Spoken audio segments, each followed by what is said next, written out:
भक्ती चेडे ही एक यूट्यूबर आहे आणि त्यांचं यूट्यूबवरती 2 लाखपेक्षा जास्त सबस्क्रायबर्स आहे. आताच त्यांनी नवीन घर घेतलं आहे आणि आता थोड्या दिवसापूर्वीच त्यांच्या घराची पूजा झाली आहे. तर त्यांचा बड्डे होता. तर बड्डे वेळेला त्यांनी त्यांच्या फ्रेंड्स बोलवले होते, जे की यूट्यूबर्स फ्रेंड्स.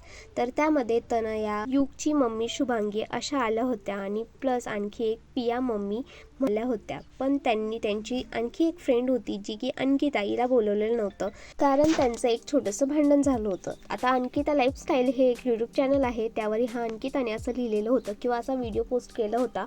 त्यामध्ये त्यांनी सांगितलं की भक्ती चेडेला खूप ॲटिट्यूड आहे, त्या स्वतःला खूप छान समजता आणि त्यामुळेच आमचं थोडंसं भांडण झालं. कारण एका कमेंटवर होता, माझ्या व्हिडिओखाली एक कमेंट होती आणि त्यावरती माझं चुकून लाईक झालं आणि ती कमेंट अशी होती की भक्ती चेडे खूप शानी आहे असं होतं आणि त्यावर लाईक झालं. त्यामुळे एक छोटासा वाद त्यांचा झाला.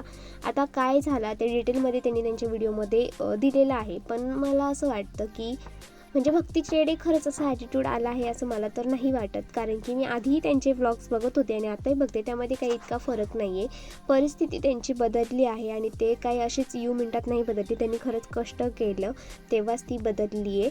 आणि मला तर असं वाटतं की नाही, त्या काही असं त्यांचा ॲटिट्यूड नाही, त्या जशा आधी होत्या तशाच आत्ता आहे आणि मला त्या अजूनही आवडतात. मी त्यांचे व्लॉग्स बघते म्हणूनच मी हा व्हिडिओ बनवला आहे. तर असं नवीन कोणी येऊन काहीही म्हणेल तर तसं काही नसतं. मला तर नाही वाटत त्यांमध्ये ॲटिट्यूड आहे.